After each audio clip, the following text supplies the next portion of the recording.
What a lovely day!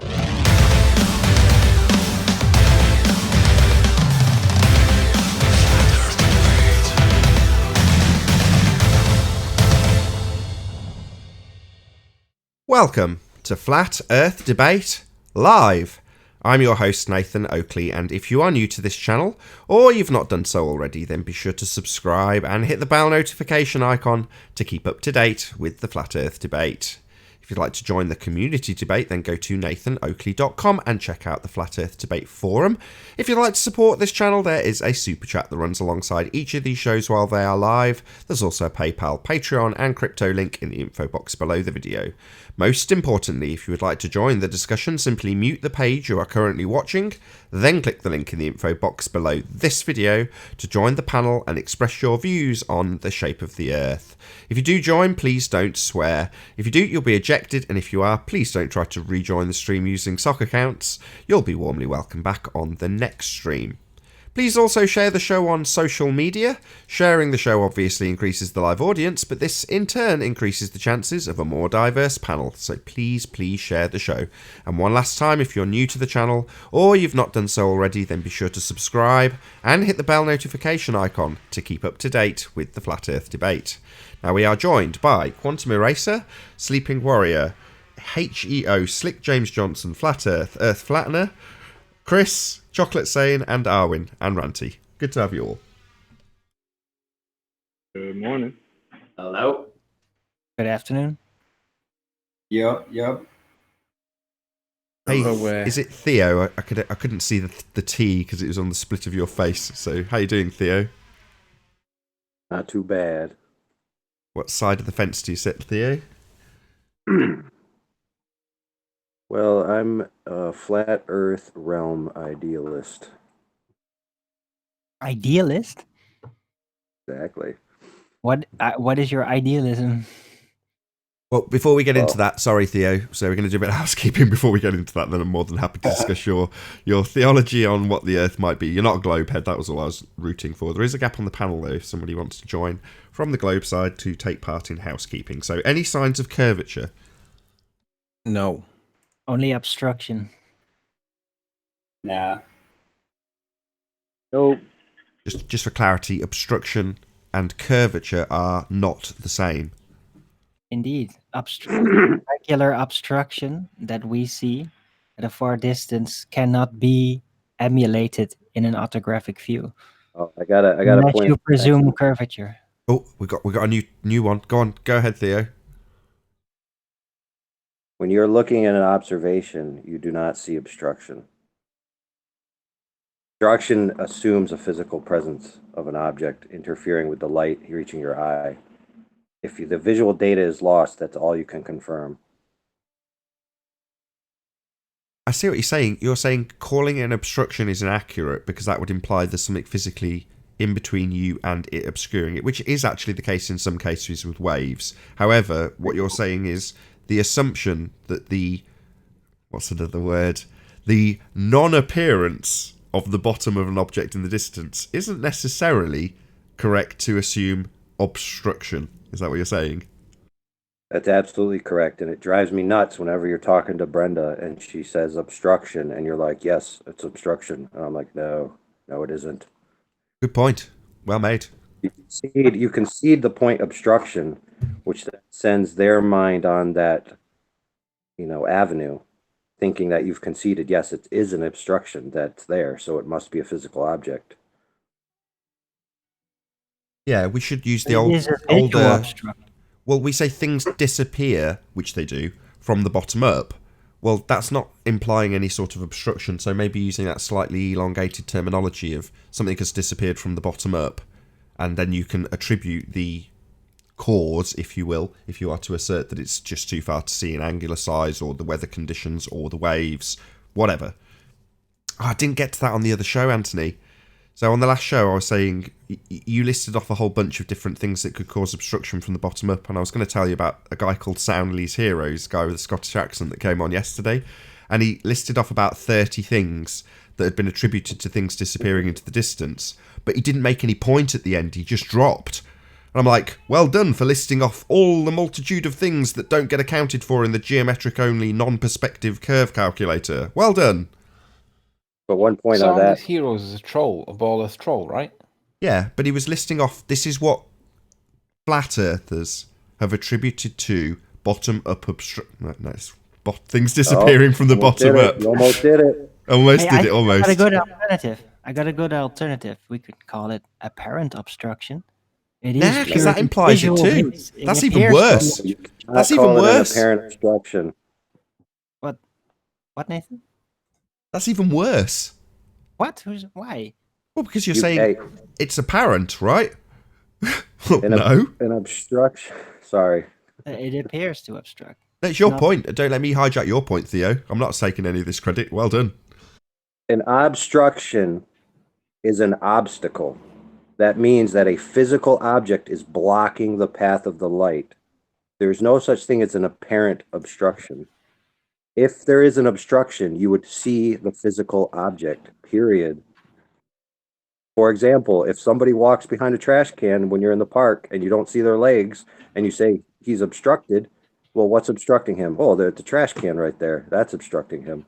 But if he walks down the field and his legs get cut off bottom up from visual phenomena, and you say, oh, he's obstructed. Well, where's the obstruction? I don't see the obstruction. It's not apparent to me that there is an obstruction there. No, but it's not about. I get the confusion, but I meant that it's The more like an confusion, impression. right, but the confusion is on the globe side. And you using the word obstruction feeds their narrative, feeds their Yeah. cognitive process. I don't know. Yeah, I totally agree. I think You, it's an when you excellent use point. that word, the word itself concedes the point. I completely agree. Wait a second, but aren't It's technically specific to optics. We Yeah, but there's don't no call it- obstruction in the aren't they optics. saying It's another way of the person using the word. That's how we've been using by the it. ground, though? I completely agree. I've just got to get this in, Theo. We are begging the question of obstruction when we use the word obstruction, obviously. Bingo. Now, that's not to say that visual data isn't necessarily being lost due to obstruction. For example, Ranty was talking about the tidal bore and the bulge. So some of the phenomenon, the observation that you're observing at the moment could be due to obstruction, but it's not necessarily due to obstruction. So to say I'm looking at obstruction is begging the question. But you Yeah. are looking at obstruction. Yeah, but that's because all the they're person's doing feet is are begging being the obstructed question. by the ground. So start that statement again, Chris. No, what I was saying is that you Looking are at- looking at obstruction Hold on. because Start One that at a statement time. again, Chris. yeah, the person's feet are being obstructed by the ground. In what example? In the example that you stated, if someone's like walking away from a camera and their feet start to disappear as they go further towards the horizon, I would argue that their feet are being obstructed by the ground. But they're not. So If you your argument would be It's apparent. that ground in between them and the camera is curved in some way or a hill in some way. Well, I mean, I wouldn't say that it's curved, but it is in fact obstructing the person's feet. Okay, so for a baseline, are you saying that the ground between the camera and the person is level and flat and doesn't raise an elevation between the camera and the feet? It appears to raise an elevation, even if it's flat, and Now, it appears physical to be obstructing the physical person's feet. reality with no appearance whatsoever, just take it as physical reality, is the distance of the span of the ground between the camera and the feet flat and level in your example. Yeah, it is flat and level. Okay, then it is impossible in any way, shape, or form for the ground to be obstructing. Yeah, sorry, so, Chris. So what is obstructing the person's feet then, if it's not the ground? A limitation in angle. So Okay, the light, listen, pay attention. All the light from that person's feet is reaching the camera. Every single bit of light. The difference is the camera is unable to resolve the differences between the light. No light is being obstructed. Right, this is the diffraction limit. The point that things Bingo. become too small to see, or the limitation of your angle by lowering the camera closer to the ground or backing away further away from something, reduces the angle, forcing things that are too small to see at the bottom, where the angle's the most limited, to disappear from bottom up. But as Theo correctly points out, and I'm going to back him 100% on this, there is no obstruction. There are exceptions to every rule, like we drew out yesterday in orthographic view, but I'm hopefully going to put this into a concise statement now for you, Theo. So if you describe, as the globe heads do, geometrically, as they assert, there should not be anything between your line of sight on the left-hand side of this page when you look at this item on the right-hand side. So geometrically, there is no obstruction. That's why they assert we should see it. However, we don't. Something is, according to our old rhetoric, obstructing the bottom.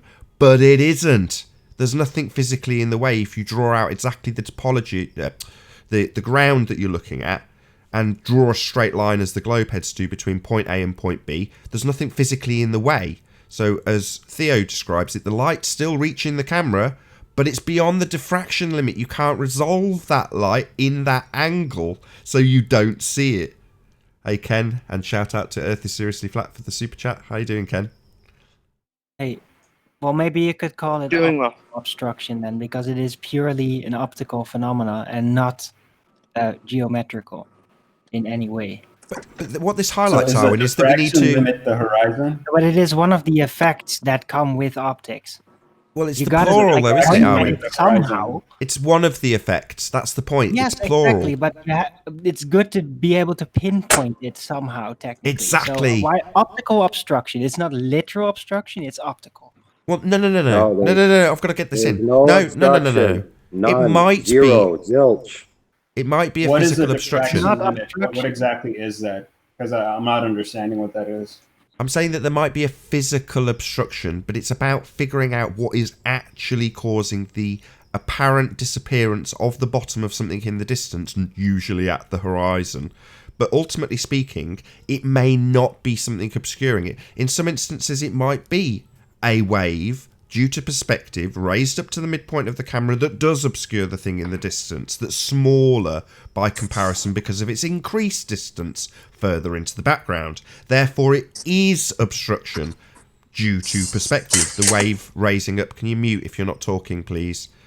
So yeah, it could be a wave that's actually obstructing. But when we're saying something has reached the diffraction limit, or you've lowered your camera to such a degree that you have a forced limitation of angle at the bottom, then it's not obstruction that we are seeing when the bottom of something disappears. It's not obstruction, but there might be. It's about figuring it out, rather than, this is the main point, blaming it on Earth curve in every single example. It doesn't matter if it's the weather, if it's because of a limitation of the angle, it doesn't matter if the thing's too small to see. It doesn't matter about any of that. It's always Earth curve. One single assertion that covers every single base for everything that we see in the distance disappearing from bottom up. In other words, the reason this is a relevant point is because in their narrative, it's always obstruction. So unless we know 100% for certain that there is a perspective forced obstruction by a wave that's obscuring something considerably smaller in the further background, we shouldn't default to say it's obstruction. We should say something has disappeared from bottom up into the distance. Let's figure out why, so we can actually have a correct assertion of what's caused it, rather than just labelling it apparent obstruction, when that begs their question for them, because in their narrative it's always Earth curve obstruction. So I think you're right, Theo. Let's not use that word. It's a bad word. And what exactly is the diffraction limit? What does that mean? The point where something can't be resolved anymore. So where you described the light reaching the camera, but it's too limited in terms of your camera's ability to discern 2 pixels from 1 pixel, that's the diffraction limit. Interference, the point where you can't resolve something. Right, so Theo's point is that we can't see the person's legs because it's at the diffraction limit. Is that the point that he's trying to make?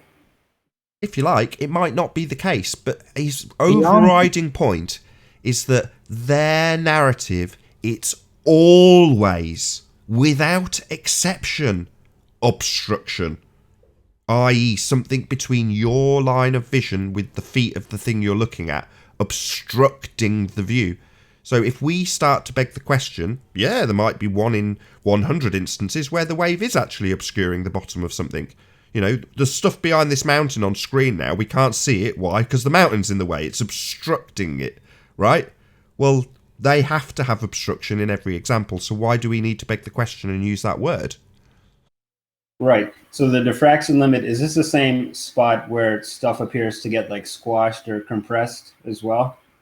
No, that's a mistake on our part. So I'll take responsibility for that and say that's my misleading of the audience, because where Ranty and I were arguing about it being a refractive effect caused by atmospheric conditions, I was saying that no, when things reach the diffraction limit, they squash. They don't. That's not what occurs. You either resolve it or you can't resolve it. And that causes things to disappear due to their angular limitation, or the diffraction limit. But what you're seeing in terms of the compression and the squashing on the Stenoline boat is a refractive atmospheric effect. Ranty was right, I was wrong, I conceded. Sorry if I've misled anybody. And all of these effects can only be seen like through cameras, like they can't be seen with your naked eye? An optical system, so any kind of optical system, your eyeball or a camera or anything like that, with a resolution performance, you understand what that means. Theoretically, it has a limit, and it's called diffraction limited. So at a certain point, that lens will be diffraction limited. Once it reaches that diffraction limit, it can no longer resolve something. I've sent a link in the side chat where you can actually look through all that if you want to take a look at it. Yeah, I see that. Yeah. Thanks. It's also, basically, every lens has a diffraction limit. That's it. Including the eye. Including the eye. so can you see the diffraction limit? Well, yes, it's easiest. I'll credit Life is Short for this one because it's him that came up with it. So if you pluck a hair from your head, put it on a table and look at it, you can see it. And then you start very slowly backing away from it. Well, at the point that you can no longer see the hair, your eye can no longer resolve what it would be described in a camera as going from being 2 pixels distinguishable to no pixels. You can't resolve them anymore. So you seeing, or you no longer seeing a hair in the distance is you experiencing the diffraction limit of your eye.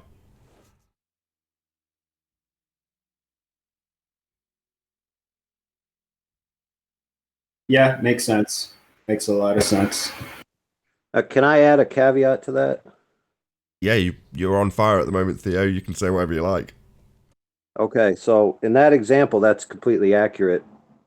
However, all the light from that object is still reaching the sensor that creates that pixel value. What happens is it's unable to tell the light apart from each other, so it registers all light received as one color on the pixel. So before, where it would be 2 colors, it's now 1 color, yet it's still registering the same light. Just like if you take 2 cans of paint and you mix them together, you now have a new color. You can't tell the difference between the colors anymore. Yep, absolutely. The light's still travelling. It's still reaching the eye. It's just not resolvable. That's the point. Right. And if you were in the same position... It's not obstructed in any way, shape, or form. Right, and if you increased your equipment, i.e. the actual resolution limit was increased, then you would see the bottom of that item. So the light's still reaching the lens, but it's incapable of resolving it. But then you go up to a telescope rather than a P900. And what do you know? You can see his feet. Exactly. There's one additional baseline that I like to throw in there when I start this conversation with anyone, because I mean, I think you'd always agree that a lot of people assume they could see forever. So what I do is I say, can you see 0 degrees? And I get them to concede that it's impossible to see at 0 degrees because all light would be entering in at the exact same point, indistinguishable from each other. like a two-dimensional object, basically, impossible to see. So from that degree, as you scale up from 0, slowly, like 0.000001, then you get into the range where you could possibly be able to see something. And that's when they start to realize, wait a minute, anything in that angle is invisible. Yeah, this is, again, another shout out to Life is Short. Once you reach the point where you get the globe head to concede that things disappear with distance, they are screwed.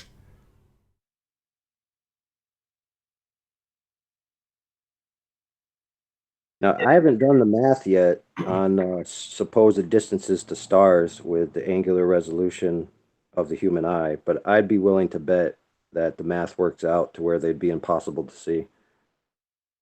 Oh, if that was a bet against the heliocentric model, I would actually put my money next to the heliocentric model, because every time this has come up in the past, it always seems to be the case that they've got the mathematics absolutely pegged.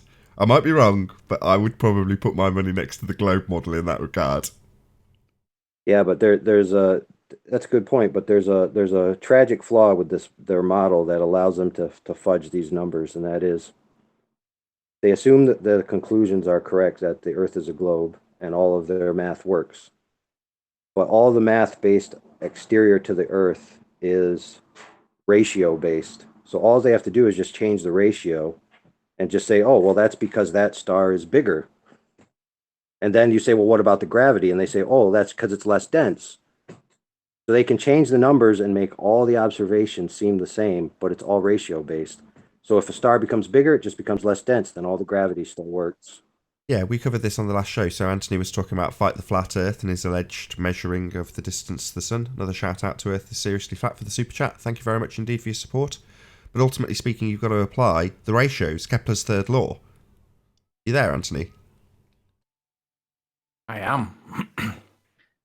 Could you pop me on screen, Nath? Can? Things we're talking about the diffraction limit. Sure. You're up.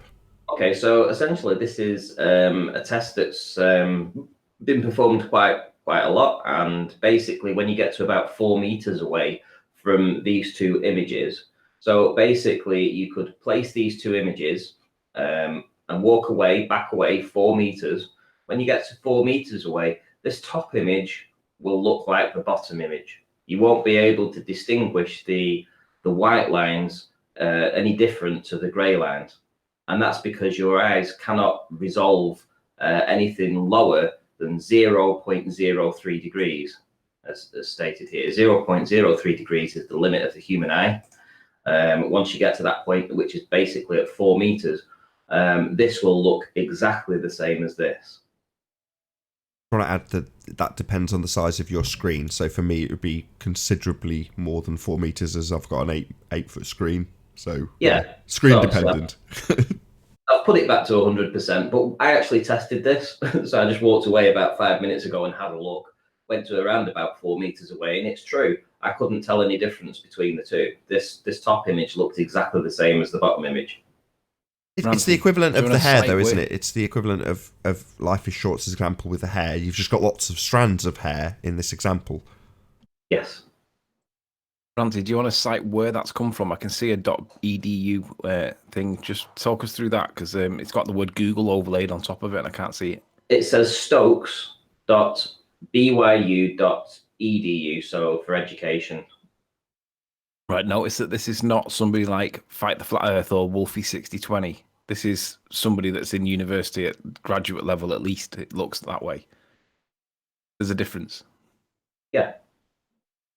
And it also quotes a very nice 0.03 degrees. Now, I know that Life is Short, he says it's 0.02 degrees. So, it's very close, either or.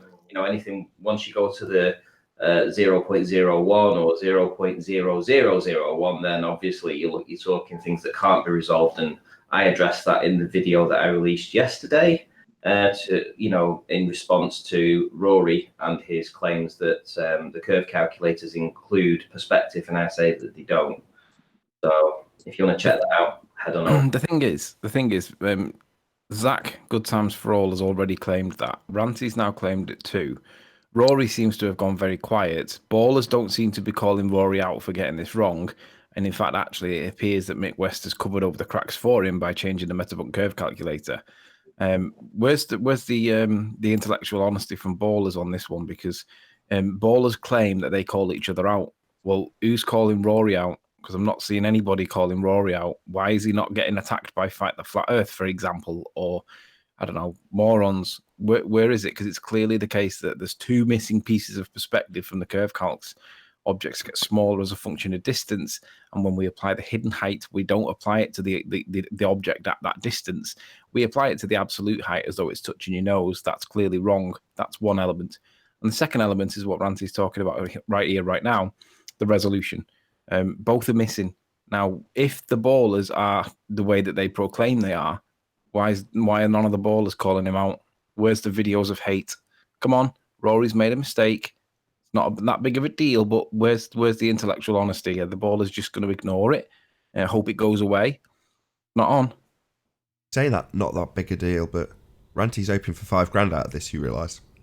Yeah, I'm going to share it. He's never going to get it, let's be honest. Rory will never admit he's wrong. $5,000 is nothing. It doesn't matter. He's never going to admit he's wrong. Yeah, but I bet a Glober $1 quadrillion. Did they pay up? No, I bet him, so I would have to pay up. Okay. And he thought he got me, so he wrote back, "Oh, I'm going to have my lawyers contacted." And I told him, "Bro, you must have a very low EQ if you think I have $1 quadrillion." Sure. Come on, where's all the ballers challenging Rory on this? Because Rory's clearly got it wrong. Ballers know he's got it wrong. Ballers are saying nothing and keeping quiet. Where's the intellectual honesty here? Come on. Yeah, I've said it before and I'll say it again. Didn't the name give it away, Rory? Geometric calculation? Bonehead. Yeah, geometric being not perspective, Rory, just in case you didn't join the dots. Can we all give a little slow clap for Rory? Clap retracted. We should call him Drury, as in Drury, because the guy's got this like sneaky like approach to him that if he'd have just asked the question, if he'd have joined and said, "Look, guys, I'm a baller. I don't think that the Earth's flat. Can someone explain where perspective does not fit in the calculator?" We'd have just told him. But because he's done this like smarmy, sneaky, seedy kind of sadistic approach to his video, which is kind of it's bad. I don't understand why he would do it this way, but this is his demeanor, and it just makes him look really creepy in my eyes. I want to do another shout out. Earth is Seriously Flat Super Chatter said, "Exit the Matrix, May 25th, 26th, 2019, Las Vegas, IPS." So shout out to IPS. Thank you very much for the super chat. Earth is Seriously Flat. What do you think about Mick West changing his Metabunk curve calculator and omitting bulge from it, Nathan? Well, he did his best. I think that's the biggest change he's made. That's the most significant change he's made. Nathan, do you agree?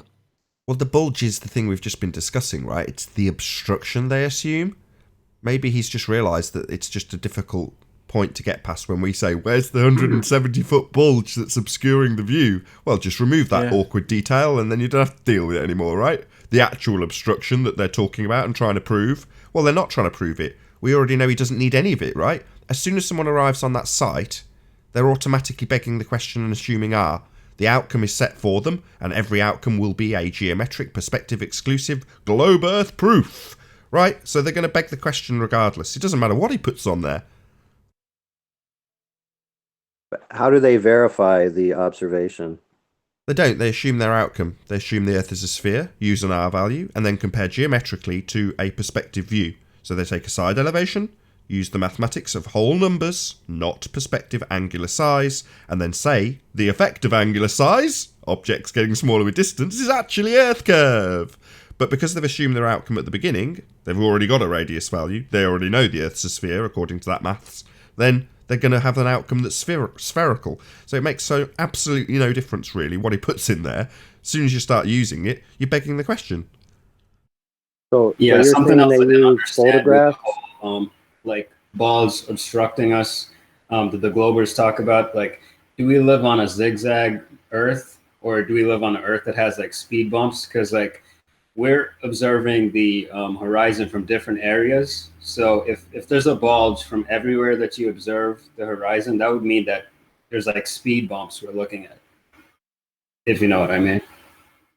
Yeah, ever changing bulges at varying different heights depending on your altitude, which if it was a sphere would be the case and it would be observably obvious. It isn't. It's just they're claiming the horizon is the leading edge of a sphere they presuppose. So the horizon is always the top of the bulge. Well, that's got two problems. Number one, it's automatically assuming the outcome. The leading edge of the bulge is the sphere that they claim is the horizon. So it's circular reasoning. The second main problem... Oh, bear with me a second, sorry.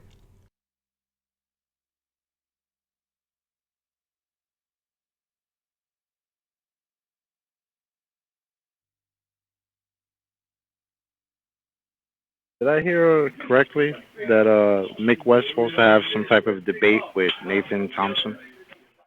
Did I hear that? No. Well, Nathan Thompson's going to get his ass kicked because he's not a good debater. I think he might do, yeah. I don't know much about him. I haven't really heard, like I know about him, but I haven't heard him debate or anything, so that's why I was kind of asking.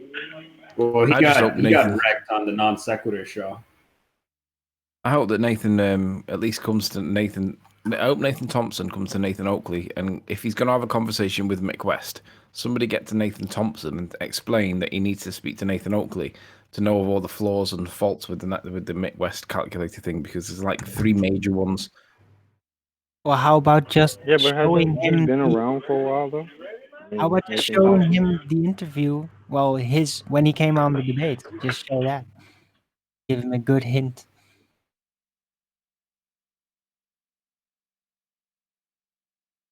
Back, sorry.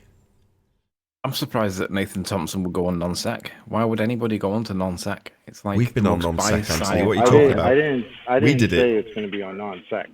I didn't say that. We did it. What are you talking about? You, me, Chris. Were you there, Auntie? Gone. I think it was just you, me, and Chris, wasn't it, Anthony? Yeah, I think so. So why would anybody? Let's not forget what happened. The host, Mick, what was his name? Steve McRae. Without any presentation of evidence for our side at all, he declared our evidence that we hadn't submitted to be void, because Rumpus chatted for like 20 minutes about whatever debunky claims. He just chatted on and on and on and on, and we never even got to present the evidence, but it was declared void. And I'm like, you got to be kidding me. Yeah, they declared that it was consensus reality right at the beginning. I remember it really distinctly almost choking, because at the time, as IPS has just been shouted out, it gets another shout out, he was talking about exactly that. So how the globe side used consensus reality to form their worldview about us living on a sphere. And I remember hearing it on IPS's channel and thinking, nah, people don't actually behave like that, though, do they? And I kind of denied it in my own mind. And then we went, like I say, we went on second. One of the first things out of their mouth, well, yeah, absolutely. It's consensus reality. You're like, what? You having me on? You think that the group of us agreeing on something makes it real? Says that it doesn't matter about mathematical axioms whether they're right or not. They're right because we decide that they're right, or words to that effect. I didn't know he'd said that, but when I heard that, I was like, what? Consensus is just like that lady that comes, the NASA lady that says it's not okay to think the Earth is flat.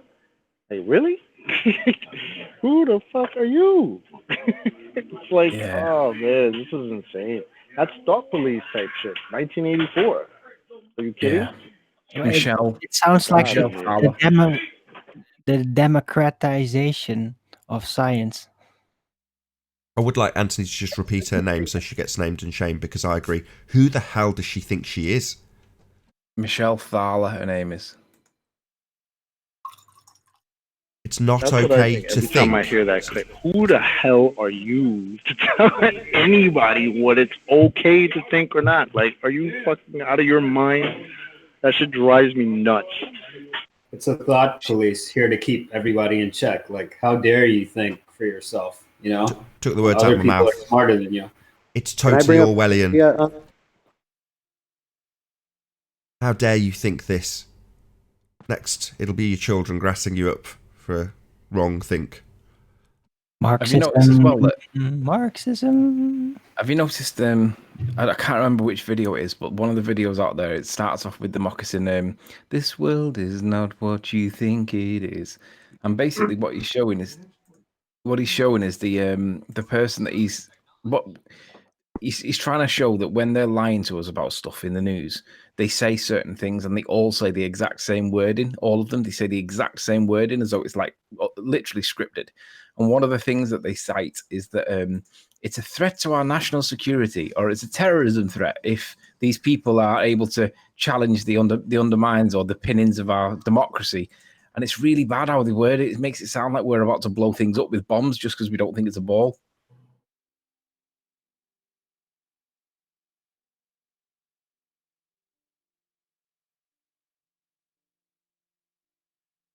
Yeah, And I had a caveat about the Michelle Thaler assertion.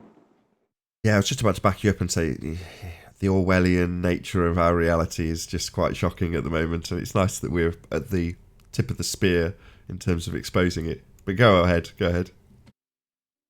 When she asserts that it's not okay, she's more making a moral statement to where you're bad if you believe it. And it's like a Freudian slip that the globe system is a moral system to which they want you to behave a certain way, which is why they teach it to kids when they're very young. It's a set of beliefs intended to construct behavior of the citizenry. Yeah, I've said it before, I'll say it again. It's about control. Well, why would they lie to us? Well, to keep us well and truly under control. Yeah. Yeah, in some ways, wouldn't you agree that even though the universe is supposedly infinite, it creates a very fine way of thinking about who you are and how you should behave? Yeah, drives nihilism. Yeah. I prefer the inverse relationship, which is universe is finite, but the soul or the is infinite. And so It is would make sense if the people in charge want to, hide stuff from us. Like if our economy is all based on like resources, and the person that owns the most resources is the person that benefits the most. If they have like access to like land and stuff like that that we don't know about, they could be like all kinds of resources that they have that are putting them, at an advantage in comparison to everyone else. Everybody else thinks that, there's like scarcity, there's like lack of resources, when in actuality, there are people that are accumulating them and using them to their advantage. That's just my thought. Well, are you aware of the old Oriental map that shows more continents beyond the Antarctic ring? You're talking about the Buddhist map? Yeah, I think that's the one. Yeah, You've yeah. seen that map, right? Called the Kobayashi, Okay, I so- think. Kobayashi map. So imagine that map in your head, and then imagine all the assertions about the ice ring and Antarctica as the perimeter. And then think, well, if we could circumnavigate Antarctica and it matches the miles that are set in the globe model, then that would disprove the flat Earth, right? No. Does that make sense? No, it would beg the question of an ice wall. So you've got Cook's diaries accounting for this ice wall, right? And you've got these maps, these, let's get the terminology correct, these global projections that show a wall of ice around us. Now, isn't that interesting? Right. But my point is, if you assume that, like you said, so let's just say in your mind you're thinking there's an ice wall or there's a island of Antarctica, one or the other, if that's what you're thinking. and then somebody says, oh, well, we just circumnavigated it, and they prove it. So they circumnavigate the island of Antarctica, and they prove it to be a certain amount of miles that matches up the globe projection. Then they say, well, there is no ice wall, therefore the Earth is the globe that we've decided that the size is. But they've just defeated the presupposition of an ice wall. But what if Antarctica, that we are told, is just an island in one of those continents on the Buddhist map? Well, exactly. It's a false maybe. dichotomy. It's there for exactly that. You really are on fire. It's that's what the false dichotomy is. So if you present it as a ice wall and then someone happens to actually circumnavigate an ice island, does that prove the other side of the false dichotomy? Absolutely not. But they'll have us argue it. I want to add something. There's more to be discovered in this sense, and that is if somebody's going to circumnavigate, already presupposing a circle, I would like to know as they travel, or I would like them to keep track of all the angles of the entire journey.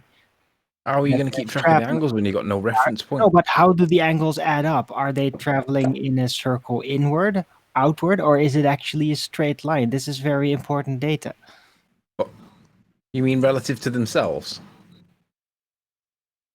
Well, relative to the rest of the ice wall, how is it interconnected? How are what all Arwen's the describing, angles? Anthony, is dead reckoning as opposed to using the stars or the magnetic field lines to navigate. So you just dead reckon, and then if you change course for any reason, you note the angle. I think that's what Arwen's trying to say.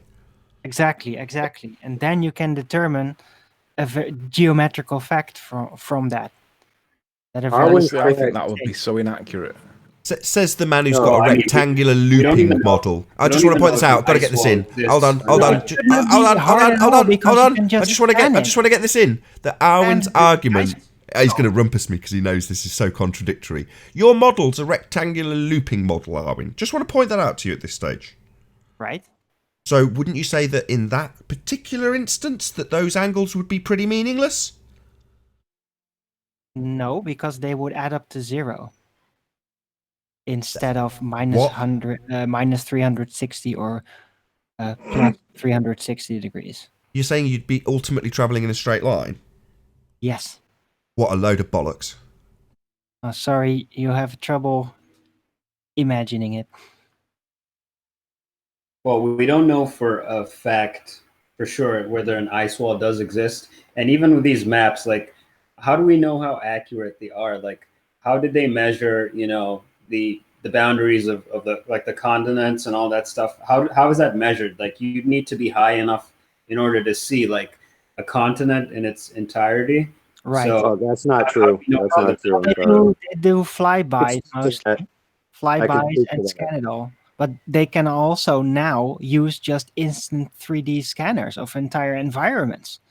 So much more accurate, and you can directly input it in a direct 3D model just of the land, not presupposing anything. I don't think they can do it that accurate, though, because if they could, wouldn't Google have a much better tolerance than plus or minus 50 meters? I don't think they want to do that at this point, because that might also reveal certain channels, for example, through the ice having appeared, that kind of thing. So just going to keep it the way it is, but we could do it if we get permission to do it. Hey, real quick to Arwen's point,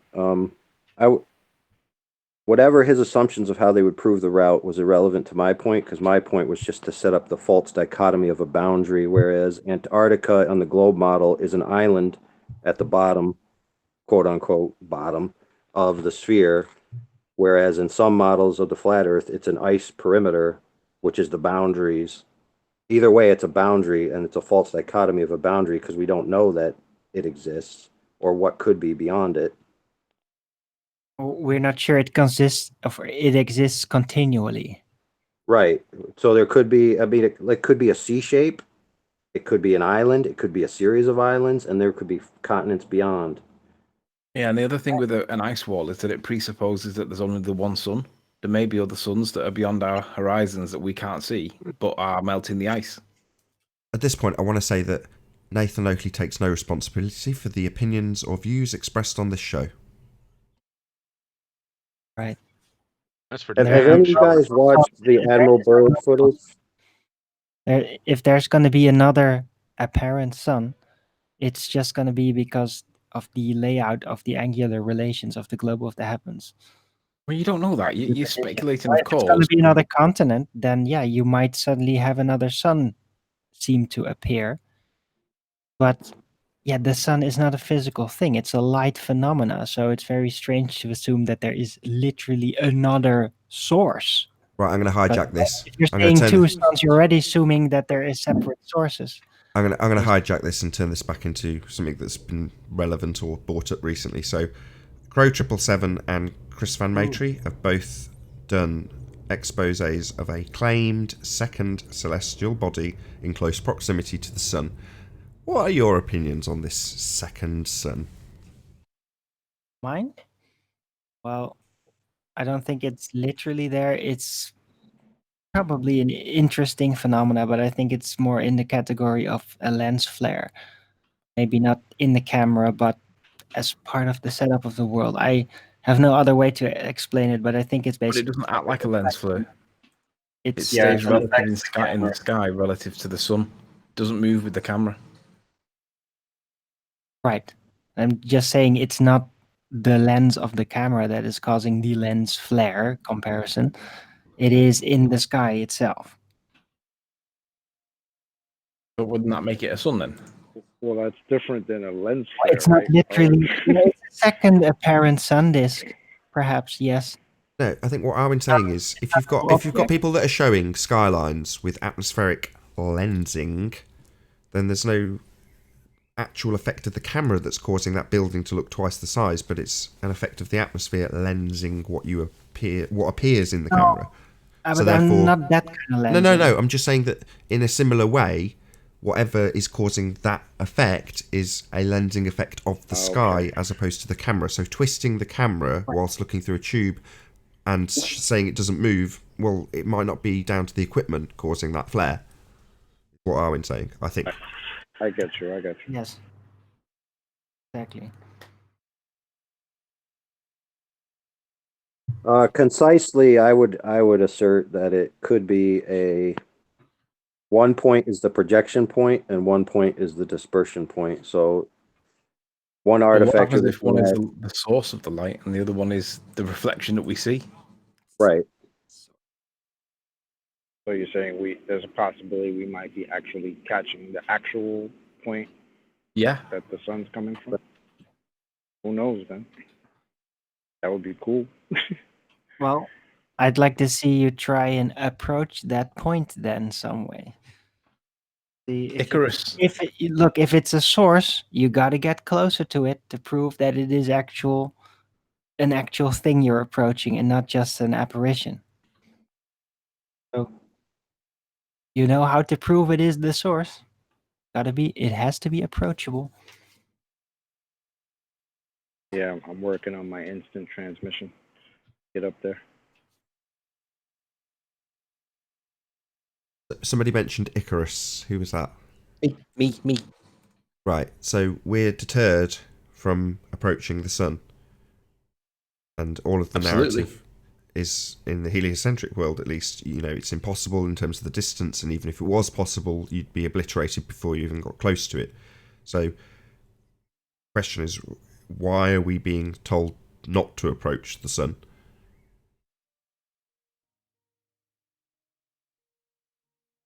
Dun dun dun. Meanwhile, they have I'm telling you satellites to do around it. See if you can get closer. I want to see the angular size of the sun disk grow larger as you approach it, or the apparent sun, the other one, whatever. Just as you travel literally physically in the world towards what you see, I want to see it grow bigger and somehow give an indication that you're actually traveling towards an object and not just a light phenomena. Right, we've got early 1960s or 1950s or pre-aspirations in terms of the physical bodies we see in the sky. We want to go to the moon. We want to go to the sun. We want to see what these things are, because we don't know, and we've not been there. We don't know if they're physical or not. So it's like those desires were undoubtedly prevalent, or more, probably even more prevalent, pre-moon hoax, pre-landing hoax, because people have obviously got those questions. Well, we don't really know. I mean, we think it's this and that until we go there, and then they say, "Hey, we've gone there. There's a flag." As far as there being like two suns in the sky, I don't think that's possible. And this is just my opinion, because I've heard a similar argument in the past where people claim that when it's nighttime, like in, I think, the northern hemisphere, and we can see the moon out in the sky, and in certain parts of the world where it's daytime, like in the southern hemisphere, and they're able to see the moon in the daytime, are they still seeing the same moon, or is it two moons that we're looking at? I just think that this points more towards like how the continents are oriented, and how we don't have like an accurate image of where we're at. So we don't really know where things are in the sky, because the map that we have that we're using is wrong. Like we're not really looking at stuff like the map that's been given to us is not really showing where we actually are in orientation with the stuff that we're seeing in the sky. Okay. Well, There's another can't be- caveat to that. Maybe it can't be done. Because There's another caveat to that. angles It's work out perspective. is just very irregular. In Possible. Could be. That could be possible. So someone was trying to get some words in there, and I don't know who it was. Theo. Go ahead. When you're looking at something in perspective on the ground, you'll notice that even though it's on the left side of you at a certain distance, as it recedes in the distance, it appears to go to the right. You know, it goes towards the center of your view. So while it's physically left of you, it appears more towards the right until it reaches the center. So it will never appear more to the right of you than the center line, but it will appear to converge or move in the picture or your observation point. Now, we only have reference of things hundreds of miles away that we can verify. So if the sun and the moon are thousands of miles away, you know, our ability to discern where they physically are in relation to the perspective grid of our vision or our observation would be very hard. So for example, it could be literally 1,000 miles to your left, but because it's so many thousands of miles up, it appears to be much, much closer to you on your left than it actually would physically be. So the ability for two different people to pinpoint an object thousands of miles up of where it physically is would be near impossible.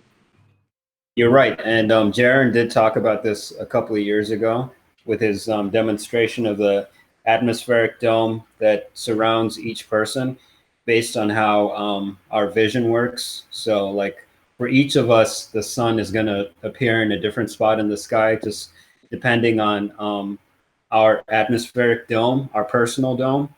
So I think that plays a role in it as well. So each of us are not getting like a full picture of where stuff is.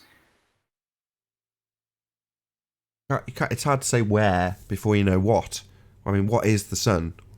So until we actually know what it is, knowing how it presents itself to us, we only have our experience of the apparition, as Arwen would describe it, in the sky. Well, but if you don't know what it is, and the data of the angular relations with the positions on the Earth.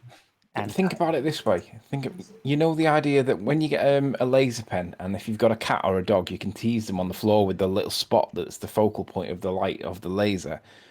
What's to say that we're not chasing the laser light like the cat and the dog chasing the laser light when we fire the thing on the wall? Because we're looking at a projection from something that we think is a sun that we just can't see the bigger picture of.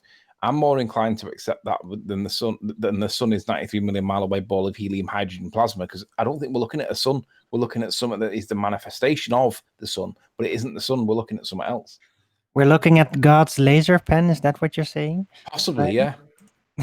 Well, I reckon there's somebody up there with a laser pen and we're the cat underneath chasing it. The problem is saying that the sun is like a spotlight or like an effect of like a laser or something like that.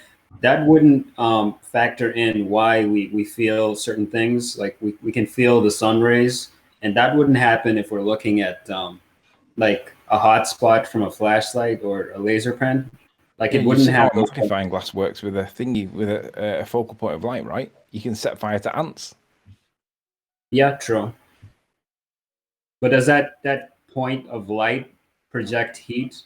Like if you're shining a magnifying glass on an ant, is that same spot that's burning the ant, is that like radiating heat from it? Yeah, that's why the ant sets on fire, isn't it? The Right, focal good point point. of the Yeah. light creates the heat, as far as I'm aware. Okay, in the ant example, with the magnifying glass, from the ant's perspective, what would be the sun? The white spot in the sky that we see. Well, yeah, but from the ant's perspective, if he looked at the magnifying glass, he would be looking at a bright spot of light shining directly at him, wouldn't he? Which is what we see in the sky with the sun, right? No, we Right. don't see the dot on the ground, is the point that Theo's making. No, if you got a magnifying glass and you set fire to the ant doesn't see the sun, the light source. The ant sees the focal point of the light coming from the sun. He would see, like, how do I word this? Yeah, but as a dot on the ground,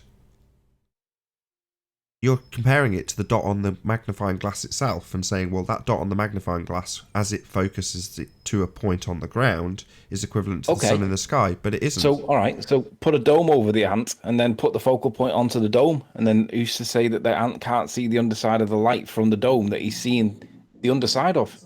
Yeah, I agree. That's certainly a possibility. Yeah, I totally agree. But it's just one of a million different possibilities that could be, and we don't know. Yeah. Okay, Nathan, your point about the light spot on the ground that the ant would see. So there's one point where he looks up at the magnifying glass and sees the light coming through the magnifying glass. But then the ant can also look on the ground and see the hot spot on the ground. But there are visual evidences of a hot spot caused by the sun. Yeah, I realised that as I was saying it. So I mean, they're pretty comparable visually. Yeah. Shout out to MG42 Pillbox. So the other day he had his plane journey, and we played it out on the Hangout. And in his plane journey, and I've seen this myself, you can see the edge of the hotspot where it gets dark. So yeah, there is a hotspot on the ground. So I take it back, Anthony. Excellent comparison. I'm an idiot. But Arwen brought up God, laser beam. So I could segue into pretty simply what the Bible says that the sun and the moon are. And that is, it just simply says that they're lights Within the firmament. Greater and lesser within the light. firmament. It says what they are to a degree. It says they are great lights, a greater light and a lesser light, and that they're within the firmament, and that they run circuits according to their course. Also posed as a question, who can track the path of light? Yep. It also includes in there in Job about the shape of the earth, and he says, who can measure it? Who can measure the earth and declare the bounds? Tell me if you know. Would be God talking to Job in the book. He's like, if you can measure the earth, you let me know, buddy. And with that, I will say, if you are watching this on the Nathan Oakley premiering stream, then stay tuned, as there will be an after show to follow. However, if you are watching this on Nathan Oakley 1980, then unfortunately this is where we bid you farewell. A massive thank you to all who tuned in live, watched, smashed the super chat, shared, commented, subscribed, all that good stuff. Also a massive thank you to all of today's debating panel for making this debate possible. Be sure to check out nathanoakley.com and the Flat Earth Debate Forum to keep up to date with the community debate. I've been Nathan Oakley, and I'll see you all in the next video. Oh, what a day! What a lovely day!